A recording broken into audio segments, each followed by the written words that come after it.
So as you quiet your mind, what happens is you allow this dominant part of you, where all of your desires are purely tended, you would allow that to become the dominant part of your experience. And when that happens, then as you come back out of your meditation, back into your physical awareness, often just before you come back in, you begin to be aware, or we like to call it receive, some thoughts or impulses. And when your thought or impulse comes from that vibrational environment, it's always a thought or an impulse that will serve you in terms of what you really want. If your thought or impulse comes from a place where your mood is negative, then it usually not only does not serve you, it usually perpetuates the very thing that has been bothering you. And so we've been saying to our friends, make a decision to meditate on Sunday, and it'll take you 15 minutes, maybe 20. We wouldn't set aside more than 20 minutes. But as you quiet your mind, it might take you 10 or 11 or 12 or 13 minutes to even get to the place where you are feeling some detachment. But that's enough. Once you feel that detachment, then your work in your meditation, which is progressive, by the way, has been done. So then get out into your world and take life as it comes to you, because you have no choice. Life is going to come at you as your point of attraction dictates. Don't squirm around in it. Don't try to think your way out of it. Don't try to convince anybody of anything, because you're not going to be able to. Just let life come at you, and it will come, and it will demonstrate what your current point of attraction is. So let it happen, because why? You haven't got any other choice. Oh, you could go back and meditate again, but we would wait until Monday morning. And then we'd meditate, and we'd get into that vibration of non-awareness. And then as the impulse comes, we'd go out into our day, and we'd go as far as we could go. Let life come at you, because it will, because you are attracting it.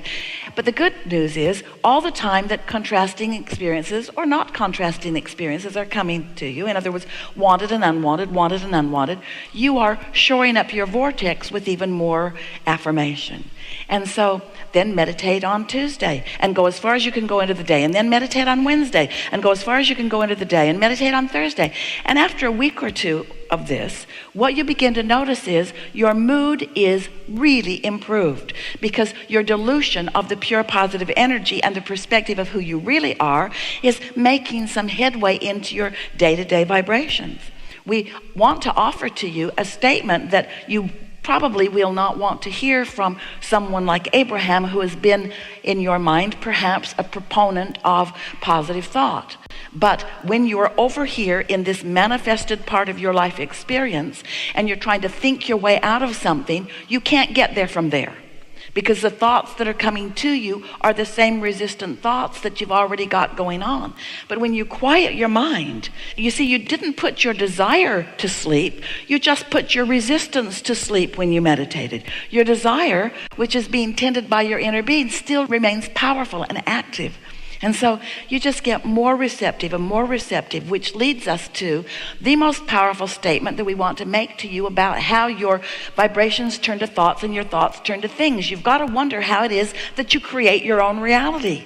You are a vibrational being, but you must learn to manage the vibration of your being, which means your mood and your awareness of your mood is really, really important. So let's say that you're moving through your day and something happens and it hits you in a strong way. In other words, it is annoying at least and really awful at most. And maybe you're enraged, maybe you feel powerless, or maybe you're just overwhelmed. In other words, there's quite a range of negative emotion. But as that resistance is showing itself to you by that emotion that wells up in you, and then you have an impulse to say something or to do something, we just want you to know that it's not going to be a good impulse, and it's not going to have a good outcome. In fact, we've written several books. A book, Ask and It Is Given. In the back of it, there are 22 processes that can help soften those moments, but they usually don't fix those moments. You could even behave yourself and not say what you really feel like saying. Well, that is an improvement. Or you could reach for the best feeling thought that you can find. But we want to say to you, the best feeling thought that you can find from that place of rage is not a very good feeling thought. In fact, it's so much the same as the thought that you're already thinking that there's not a whole lot of improvement in it. You better to just walk away or take a nap. So what we're really getting at is, once you have momentum going enough that you're feeling strong emotion about it, you can't get there from there. But you could take a vibrational approach to it, and first chance you get, you could quiet your mind. You could sit in a comfortable room and wear comfortable clothing. It's better if there's not anything going on in the room. It's better if it's quiet, so that you can focus upon the ticking of a clock or the dripping of a faucet, or even watch the flicker of a flame in a candle, or count your own breaths going in or out. Or Esther sometimes will listen to a sound in the air conditioner in the room, something that she can focus upon. And once you focus upon it, after a little while, you will feel that those thoughts that are attractive in nature are becoming less and less momentous as the momentum of them is subsiding, as the activity of your mind is ceasing. And then, now, you are in the better position to receive an impulse that will really serve you. That really is the entire process of meditation. Quiet your mind by focusing upon something not very important. So take away from this part of our conversation, you can't get there from there. So stop trying to talk other people into things that you want them to know, because they're not listening. They're not going to get it. Haven't you noticed? Haven't you been in a conversation where you feel one way and they feel another? And so you talk and they talk, and the more they talk, the more you talk. And the more you talk, the more they talk. And do you ever change each other's minds, or do you just sort of dig in? Well, you know what we're talking about, don't you? And we didn't mean to bring that up, because now you've got it going. Yes, we did. So you know what we're talking about. Well, you've got that going on within you all the time. A desire and a belief is like two parts of yourself having a conversation. But the thing is, your inner being is not ever going to join you in your negative thought. And once you understand that, so that you are willing to do whatever it takes to go in the direction of who you really are, to go with the flow, to follow those impulses, then you get to experience the deliciousness of consciously witnessing the universe and law of attraction, bringing the cooperative components together, and you actually being one of those impulsive cooperative components, where you get an impulse, which means you are a cooperative component to what's going on. And as you're a cooperative component, then you get to watch the unfolding of it. And in the beginning, we acknowledge, in the beginning, those impulses don't feel that important. I think I'll go sit over there. Now I think I'll go sit over there. I think I'll go sit over there. Now I think I'll go sit over there. And then something begins to happen that makes you realize why you're sitting over there. And so for a while, you really are just following impulses because they feel like impulses. But when you get really good at this, then the impulse payoff is faster and bigger and more obvious.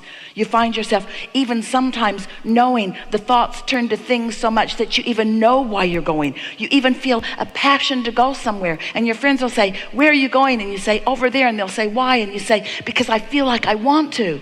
And they'll say, but give me a reason. I don't have another reason. It just feels like where I want to be. But I need you to explain to me exactly why you're going over there and exactly what you expect to get out of it. I need your life plan about this movement from there to there.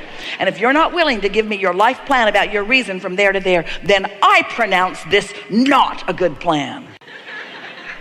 And you say, okay. Because you're not going to get into an argument with somebody who feels that strongly about anything, because you're not going to win with the verbal argument. But if you get in the habit of going back to your source and replenishing yourself and allowing your vibration to raise like a cork that floats to the surface, and then you feel an impulse and you follow through and you begin to notice this impulse and what happened next, and this impulse, just one impulse after another leading to one good thing after another, then